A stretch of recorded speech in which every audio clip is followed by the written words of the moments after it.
So here's the thing. If we don't understand what the client's scope is, we don't understand the client, we don't understand what they have to work with, we don't understand the limitations or the benefits, we don't understand the challenges or the opportunities. If we don't understand anything, how can we come back with a recommendation? If you can't come back with a recommendation, then how can you quote anything?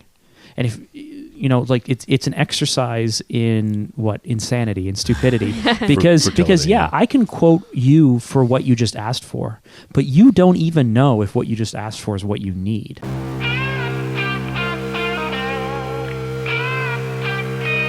From Toronto, Phanta Media presents the Not So Corporate Podcast. Hello. I'm Mark Traeger, the host of the Not So Corporate Podcast. And on this very special episode, we're going to talk about how to get the best possible brief from your client. With me today here in the studio is Leah Earle. Hello. And Roland Echeverria. Hi. And joining us in a minute is Daniel Moskowitz, who works with us here at Phanta. And today we're answering Hannah Martin's question, which was, do you have any tips for making sure you're getting the very best possible brief from your client? You know, for a lot of us, a brief is something that is a bit hard to get out of the client because we spend so much time trying to anticipate their needs and trying to work towards what it is they want. For us here at the company, we spend more time trying to understand the client, the industry, the objectives, what it is they're hoping to do, and then come up with the best possible recommendation rather than simply asking them to brief us. In the next segment, we're going to work through all the details with Daniel and hopefully answer Hannah's question. And then coming up after that, we are going to have our catch-up time. We're going to work through the question of the week this week, and Leah is going to draw for us on the podcast. Why did you give that away? Because you have to keep it in the podcast. Okay, coming up next, we talk to Daniel about briefs. Boxers or briefs? No, that's a terrible name. Commander.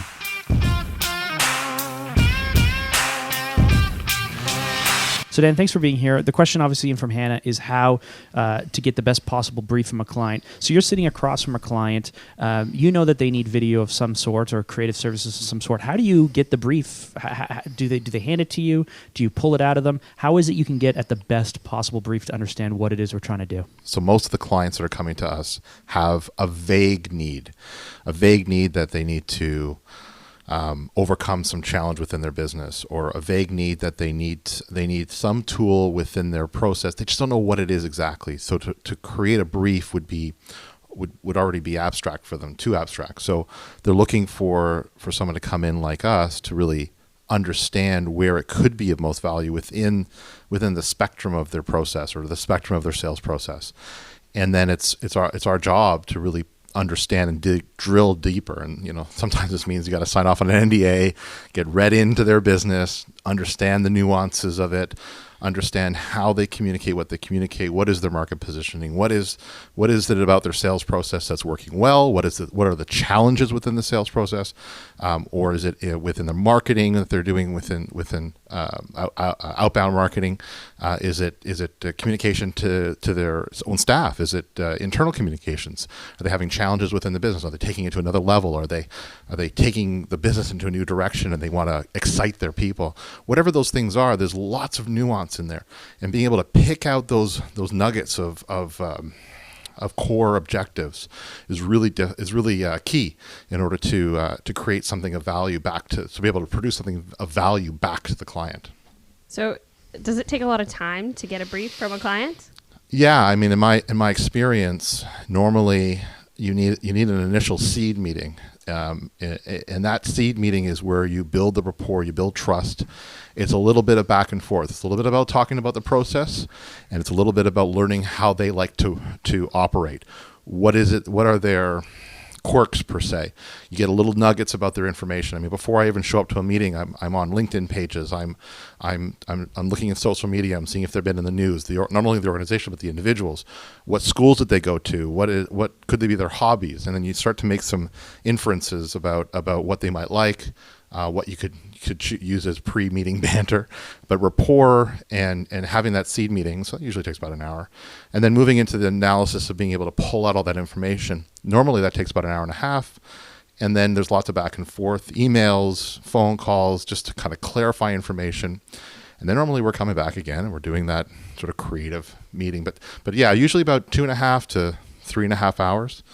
of time in order to get to a point of having something very strong back from the client. So how do you go, for example, you work with a small company, maybe the owner reaches out to you and say, hey, I need a video, so you develop that rapport and all that stuff. But what if it's a larger company, you have a manager or someone who's been tasked to create something, they created a brief, email it to you. Is the process different in that instance? Yeah, I mean, the brief at that point gives me a level of understanding of the sophistication of the thinking within the organization. So the more in depth that they've gone, the more thinking that they've put into it gives me a sense as to maybe priority level or expertise within the organization doing video projects. So then I can assess my first comeback in terms of, obviously I'm going to push for a meeting, but it does change your level of intelligence that you have on the project and the department and how sophisticated they might think. Because we have received briefs in the past that are quite sophisticated in terms of its thinking, and other times it's so superficial that really we're just acknowledging the fact that they gave us the brief and then just asking permission to take them through our process. I think most people in our field underestimate the importance of finding out or discovering what the proper brief should entail. And that's because you cannot come back with making smart recommendations if you don't understand the client, if you don't understand what they're hoping to achieve, if you don't understand the landscape, if you don't understand enough, then how can you possibly think about it, consider it? How can you possibly come up with smart recommendations? How can you get them to buy into those recommendations? How can you produce something that's amazing? How can it be effective? How can you have a positive outcome other than making your clients happy, making them happy with making them feel good about something? But a positive business outcome if you don't have a proper brief. And to Dan's point, sometimes a client will send us something that is fairly savvy, but I've not come across a brief that didn't at least have a few holes in it in my entire career. And so I always look at a really, really strong brief as a positive thing. It means that we're speaking with someone who respects the art of marketing, who gets the art of marketing, who understands how to brief people. And I love that. But I also love the ability to come in as an outsider and poke a few holes in their thinking just to help provide additional value. So many of the client briefs that we get, even if a client does give us a brief, because the vast majority of them don't, are like almost see-through because there's so many holes in them. So here's personal examples. It's anything from conflicting objectives. They list all the things that they want the video to do for their business, and you can't even physically or technically achieve that because one objective completely conflicts with another objective. It could be things like target audience. We want to speak to, here's an old example, but we want to speak to our internal staff, and then we want to be able to use it for our sales process. Well, how can you create something for your internal staff that internally people will get and see, and then use that externally? You're speaking to your staff, so you're going to use industry terms, you're going to use keywords, buzzwords. It's going to be fairly in-depth in terms of people's knowledge level about what's happening. It's going to resonate with them, but then the clients have no idea what the hell you're talking about. So you can flip that. You can speak to your external salespeople and then use that internally with proper positioning. But they may conflict with each other. You can even have things not clearly thought out from a distribution point of view. It's just it's great if clients can put something on paper, but it doesn't necessarily mean that you're going to just be able to take it, run with it, and help them bring it to life. And I think that's the heart of Hannah's question. She wants to be the best that she can at her role, and she understands the importance of a proper brief. How does she get there? I think part of it is saying no. Because I know I just recently had a conversation with a prospect and they said to me, oh, well, we wanted to both speak to channel partners and end clients. So not possible. The needs of each of those markets, they want to hear different things from you. If you try to pack both into one video, you can't expect one target to wade through the weeds of the other and pick out the things that apply to them or not. So it's better to target individually. And so saying no, you can't we can't create a great video for you that's going to achieve to both of those target audiences because they're just so divergent.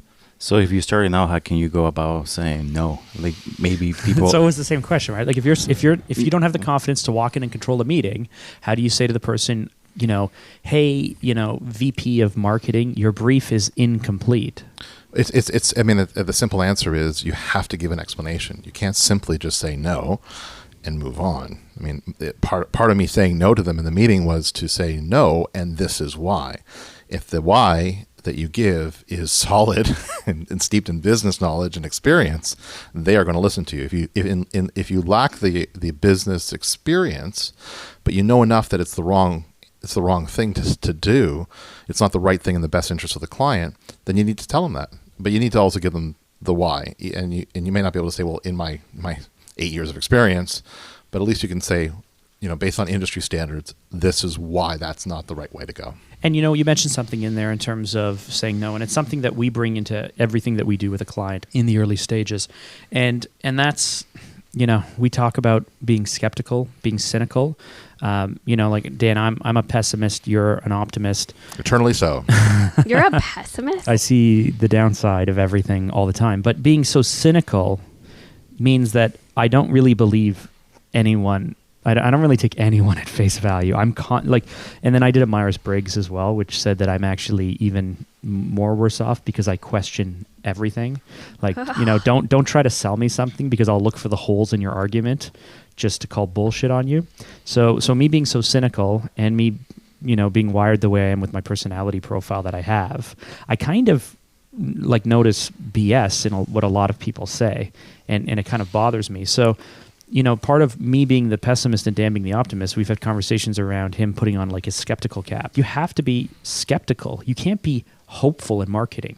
Yeah, it's great to hope that your target audience will like what you're saying, but that's not enough. And it's great to hope that your creative will work, but that's not enough. And it's great to hope that the videos will, really hit or any of those things. But the truth is, just assume it will never happen. Assume that no one gives a shit what you have to say. Assume that your product is not as great as you think it is. Assume that no one really cares about it. Just start to assume the worst of everything. And then in that situation, if you can create something that works and excites you, then you got something that is really strong. Or you've made a very neurotic client because now they're questioning their very being.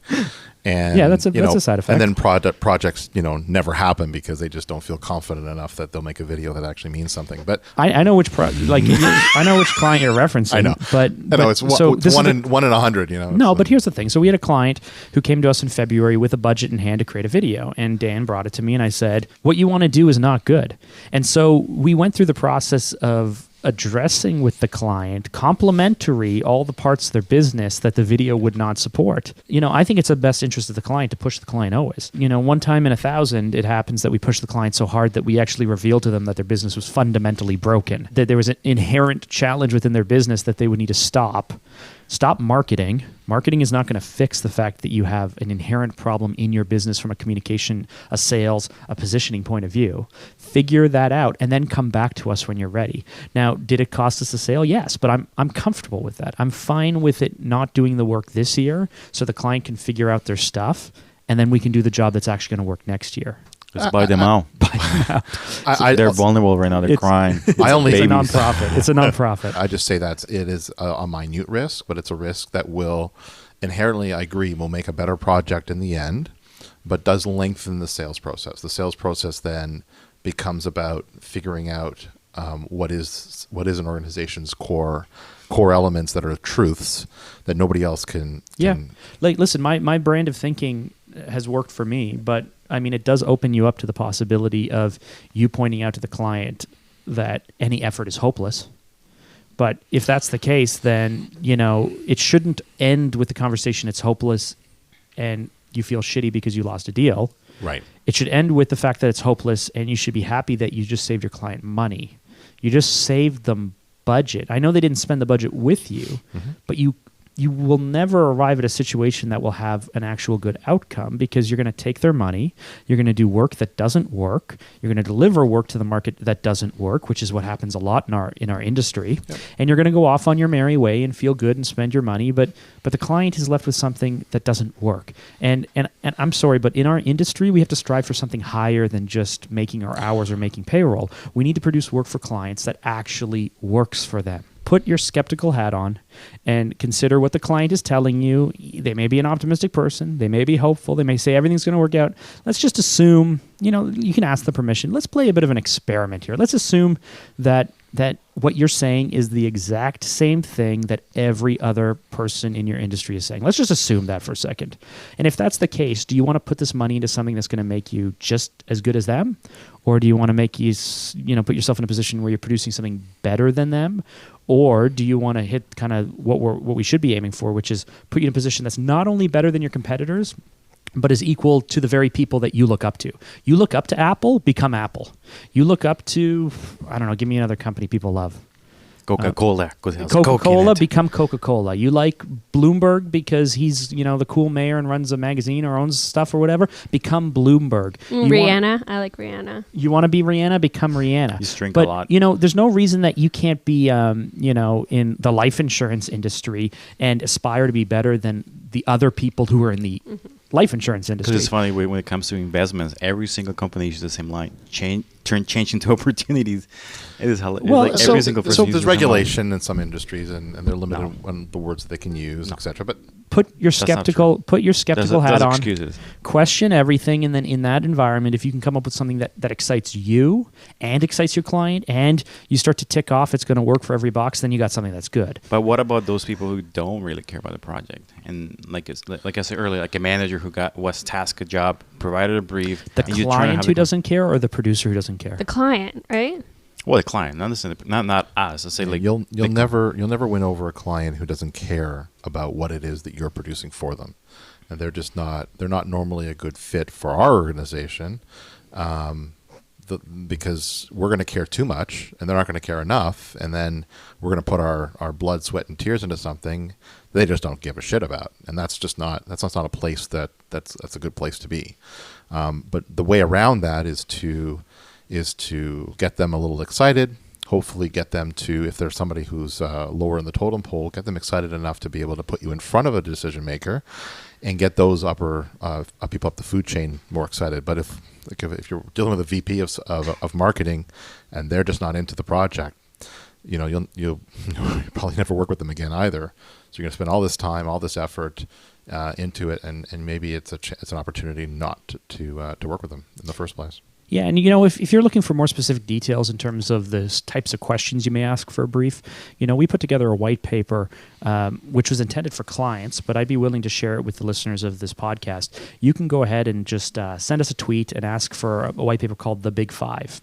And we essentially look at the kind of key areas that we felt the clients should be considering. And, as a producer, you may want to consider as well. It's not a detailed brief of every single type of question we ask because, as Dan mentioned, we have like 3.5 hours of conversations we ask, and there's no right and wrong way to go through the questions. We just know that, we need to let the conversation take place. If you're listening to this and you go, well, this is all great. I'm pumped up. I understand that I need to strive for something higher, but I just literally don't know what questions to ask, what to think about, how to get the ball rolling. Send us a tweet, email us at feedback@thenotsocorporatepodcast.com, and I'll be happy to share that with you. Just request again the Big Five. So what do you do if they won't give you the information that you need? I mean, they won't take the time out of their day to meet with you, have a meaningful conversation about the project. They won't engage with you. Hold on, they won't meet with you, or because they don't want to, well, or they don't even know how to answer these questions. I was actually thinking like they just don't know what they want. So they might tell you things that they want, but they're not very clear. And so you can't really get the information you need so that you know them enough to be able to give them a brief. Yeah, I mean, I thank them for the information that they've given me to date. And then normally what I do is set up the value of getting down into the next level of information. Without they understanding what the value is back to the project, they'll never give you that time. But really, it's about winning them over to give you that extra time that you need with them in order to get that information. So really, it's about not taking no for an answer. Well, and you know what? We can't, help me help you. That's what Dr. Phil would say, right?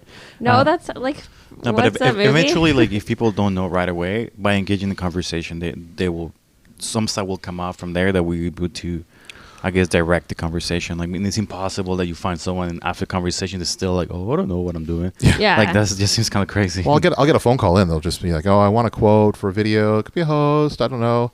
And then I'll say, okay, that's a great place to start. Okay, let's talk about that. Let's talk about what it is you want to do. And then by the end of the conversation, if they're not saying, okay, let's book a meeting, then they're probably not our client. Okay. So you're saying you don't go ahead with projects where you can't get the information that you need. Correct. No. So here's the thing. If we don't understand what the client's scope is, we don't understand the client, we don't understand what they have to work with, we don't understand the limitations or the benefits, we don't understand the challenges or the opportunities. If we don't understand anything, how can we come back with a recommendation? If you can't come back with a recommendation, then how can you quote anything? And if it's an exercise in insanity and stupidity, because I can quote you for what you just asked for, but you don't even know if what you just asked for is what you need. Mm-hmm. Like it's silly to spend even half an hour budgeting out something based off of what the client is asking for, because unless if they've worked with someone else and they have a really detailed scope and they're just coming out for a second price.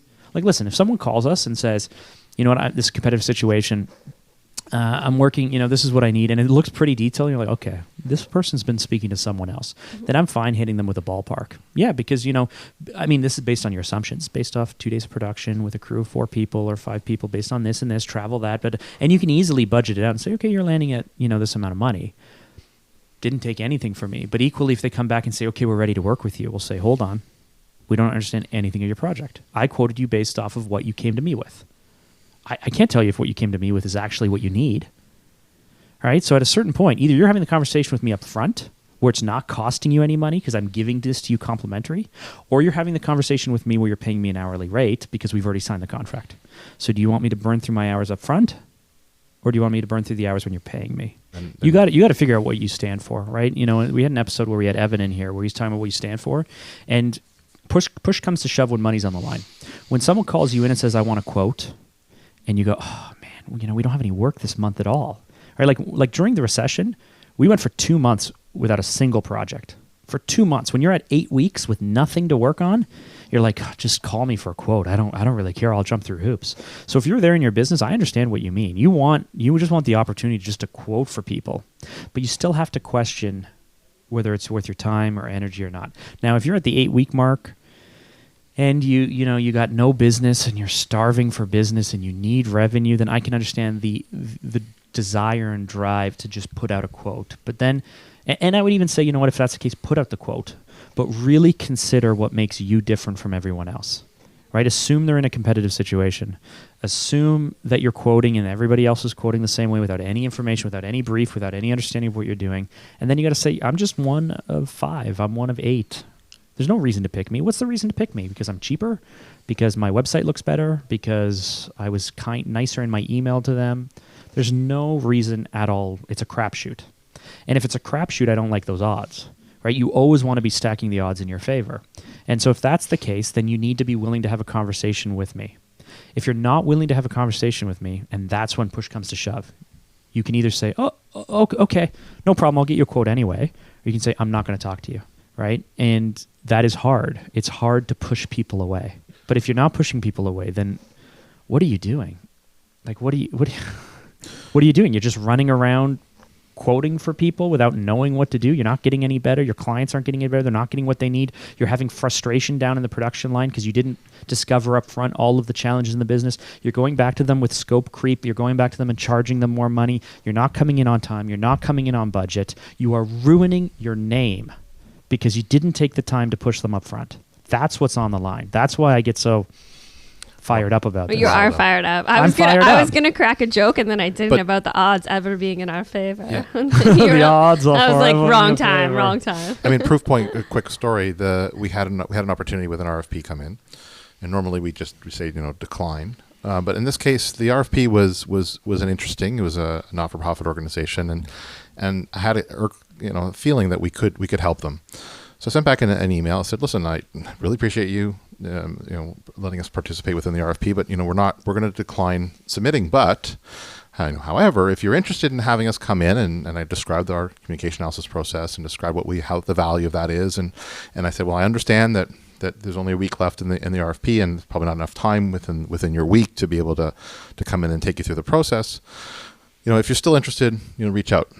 And they did. and they had us come in, and we found out that they literally threw out all the bids from everybody, engaged with us in the process, and now a year later, they're asking for their website process to be the same. They're asking for they went out to do their logo. They had a similar process. They're stacking us up against all other vendors. It was a proof point that sometimes if you hold to your values and you put that out to your prospects in a positive way, it can come back to you quite well. The last thing I mentioned in terms of questioning everything, and this is something that I notice when I get handed someone else's notes. So if Roland's speaking to a client, or Oscar, or Daniel, if someone's speaking to a client, they hand it to me, you got to question what the client is even saying. So they hand you a brief, question everything. You ask them a series of questions and they give you answers. Question whether their answers make any sense or not either. So here's a quick example. So we're working with a large financial institution on a bit of a charity project. And I met with them the first time, the whole marketing team. We had, I had 18 people in the boardroom with me for an hour. And no one could really agree to what the objectives were. And so it's like, okay, well, that's fine. It's really early on. We got lots of time. We got 9 months before the project is launched. That's no problem. Let's you guys figure out, try to come together and figure out which department is going to control objectives, and then we'll get back together. So they come back 2 months later with a brief. And it's a professional, solid brief. But as I start to read through it, I have a few questions, right? I put my cynical, skeptical hat on. I think it's all a little bit too hopeful. So I meet with the 2 key people and I start to work through it. And I say, okay, so you have 5 objectives here. How are we going to hit these 5 objectives? They're so corporate, but you want to do something amazing. You want to do something that people will share online, that they'll connect with, they'll resonate with. You want to do something that makes people feel good. And then you have these 5 corporate objectives. And so as we're talking, they go, you know what?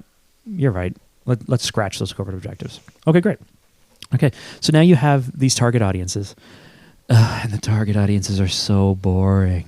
And you're like, but, we remind them, you want to do something amazing. You want to do something that gives people goosebumps.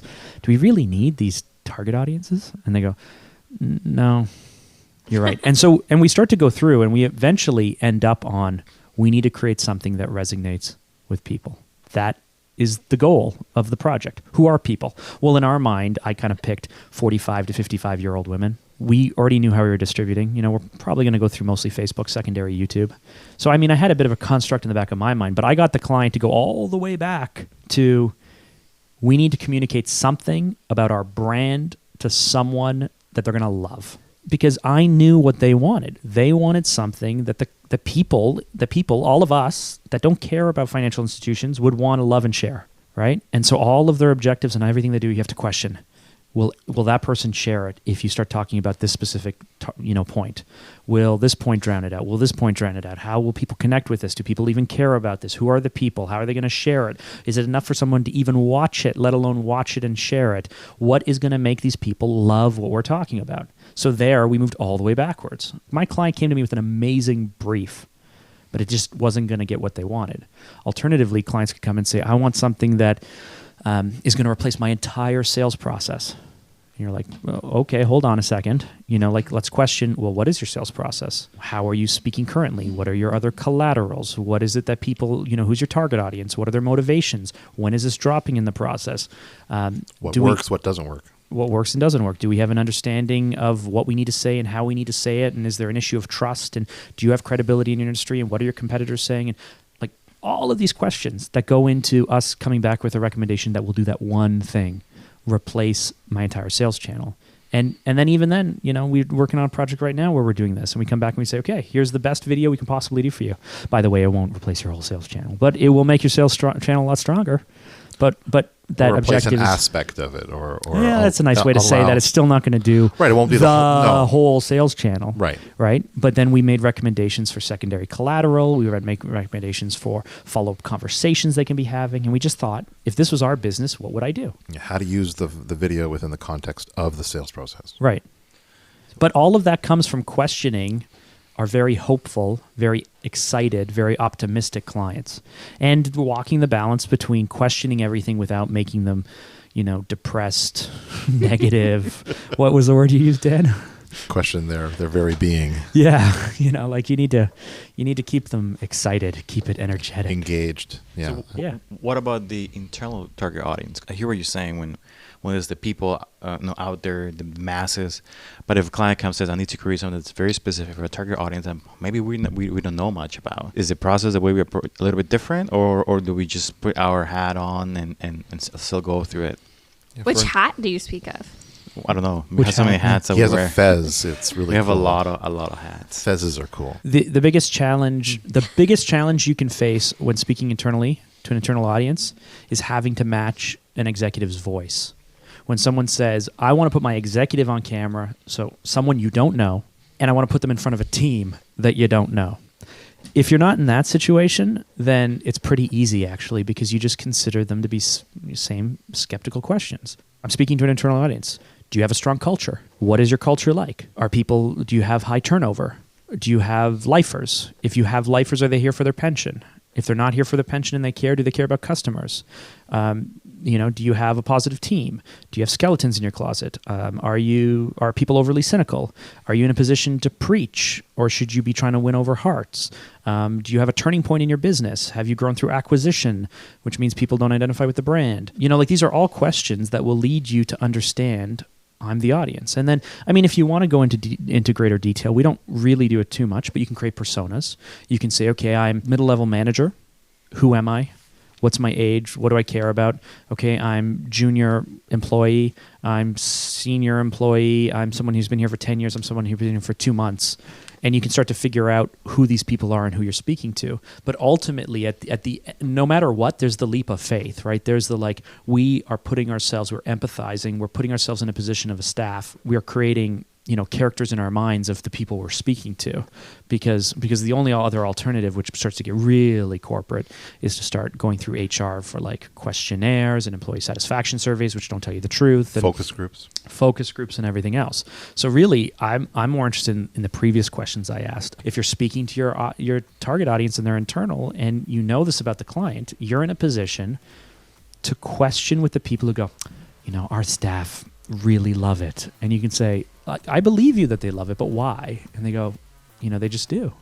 It's but when I question your team, no one else could articulate it. There's some, and maybe it's my natural curiosity, but there's something there. I want to know why. I want to know why, so I can crack the code and I can help you do your job better for your team. It's not a slight on them. If anything, any client who's willing to go through this, clap or whatever, applause to you, because you're willing to let us come in and just question everything. So that was our conversation with Daniel Moskowitz, who is a strategic video consultant here at Phanta, and we were answering Hannah Martin's question. Hannah, thanks so much for writing in. If you want to connect with her, you can reach her on Twitter at Hannah_Bean5, or if you want to speak to us, I guess you can. And coming up next, we're going to do our catch-up and our question of the day.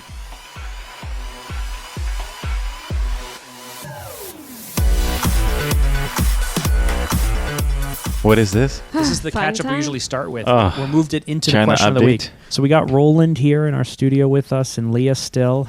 Still, why she never Still. left? She's still sitting there since last time. Well, yeah. Have you gone home since the last podcast? The last one was really good, eh? Like I was talking to someone today on the phone, and he was like, "That guy is really." It was Warren, but he was saying that he was a smart guy. He said that about himself. Yes, he did. He said that guy you had on last time was really smart. I mean, Warren said that about Warren. Yeah. I like how you started the conversation. I was talking to someone today. It was Warren. It was Warren. I had my coaching call, but I was really happy with how it turned out last week. And I love how this week's podcast is about how great last week's podcast was. Hang on, did any of my fans write? No, nobody I did. didn't receive any. Wow, messages. come on, Nobody did. fans. I'm waiting for you. Yeah. You know what? Yeah. That's a good question we should throw out there. Tell people. People are I'm writing here. in about whether they like Final Cut or not. People are writing in about all kinds of stuff, but they're not writing in about whether they actually like Roland or not. Come on, Yeah. guys. We should give them his home address and they could just go there. Okay. Glen Cairn, right? Or you don't live on Glen Cairn? Sure, let's anymore. say that. That works for me. That was your old address, right? Sure. Ooh, he lived at Glen Cairn at Young. La-di-da. It's a pretty I expensive don't even know part what of that town. means. That's like Lawrence. That's like halfway between Lawrence and Yeah, if you own a Eglinton. house, it's expensive, but How when far you're is it renting, from it's just Holland whatever. Landing? Really far. Really Leah, far. you live like in the middle of wasn't there we did this A earlier. bear. There was a bear in your backyard at one point. Yeah, and she Not in knew. mine. And she knew the moms of a friend who saw the neighbor who shot a picture of the bear going through the pool, My something like friend's that. mom's friend Yeah. is in my neighborhood. God. So Roland, can you update us with the China update, please? I've been missing the China update. China update. China doesn't have much these days, do they? They're plotting something. I don't know what. I haven't figured it out. Can yet. you give us a Donald Trump update? Donald Trump? No. It's gonna be huge. That's all I have. Okay. Gosh, this is so boring. I know, this is terrible. Well, after the whole thing was skeptical, we were like so down. I know. I actually did. I wouldn't have. I guess I knew you were a pessimist, but I didn't really. I've He never drives a thought Nissan, about so that. he is. You didn't know that I was a pessimist? No, I did, but like I'm such an optimist that I can't even fathom that in people. Hold on. You're an optimist? Like, you think a lot of things are pretty stupid to be an optimist. Yeah, you're very negative, actually. I think I'm pretty Extremely positive when it negative. comes to people. When people tell me things, I often believe it's true. That means that you're gullible. That doesn't mean that you're an optimist. That's a small town thing. I wouldn't call it gullible. It's like You just I believe hold on. them. What? Let's look up the definition of gullible. Look for it a up. second. Put elevator music. Easily persuaded to believe something. AKA I'm pretty Leah. sure that you just clearly defined gullible. And hold on, there's a second definition. Leah Earl. There you go. Leah or Naughty Lisa, Okay, whichever an one. attempt to persuade a gullible public to spend their money. Yeah. Yeah, that's you. Naive or credulous are the synonyms that they've chosen. So you are not optimistic. You're gullible. But I feel like I have a really good imagination for what people were saying could be true. I'm like, they What? probably meant it like this, and that's why that's it's true. gullible. That's gullible or naive. That's still not optimistic. I'm not saying that you're not an optimist. You may be an optimist, but what you're describing is gullibility. Is that a word? Who knows? Gullibleness? Gullibility. At this point, I'm cutting this all. So No, you're not. Gullibility. I like that. gullibility. The new word of the day. I'd like you guys to use that in a sentence on Twitter. Oh, snap. Hashtag gullibility. Wait, I had a new question of the week thing. Yeah. Okay. The question of the week is, what am I drawing? I'll draw something on the mic. Oh, great. And then you have to guess what it is, but first we'll all give clues. That's Okay. terrible. Are you guys ready? No, stop this. You show Stop him. this right now. I can see it. Okay. Okay, so it looks like a cloud. No, you don't guess. The How is the audience Our- supposed to guess by the number you of said hatch no marks? one gets here. Very few people get this deep into the You know what? If you're listening to this right now, welcome to the deepest part of the podcast. You are so deep into this podcast. Most people don't get this far. I shouldn't say Okay, that. no out one. loud. That sounded pretty. What's this? Negative? Something else. Negative? No one gets this deep. I'm holding it at It's the a mic. star. No, Oh my god. That's the dumbest thing that you I've ever heard don't- anyone you say. don't get my game. I don't get it. It's an audible experience. I know. Because so even on they- YouTube, we don't you have video. listen to something. Hurricane season's coming up. Hurricane season started technically July 1st. Perfect. What are you laughing about? I was being. So, do you just make your staff look like idiots in the end of the No, no, podcast? no, That's no. what it is. No. No, I only know that because when we're in. Actually, no, sorry, it might be June 1st even. When we're in Florida, Oh, it's July. is it July? Yeah. When we're in Florida, I notice on the billboards they put up the signs saying like they let everyone know that hurricane season's coming up. Okay, so we're going to transition to this week's question of the week. And this week, you know what we were thinking?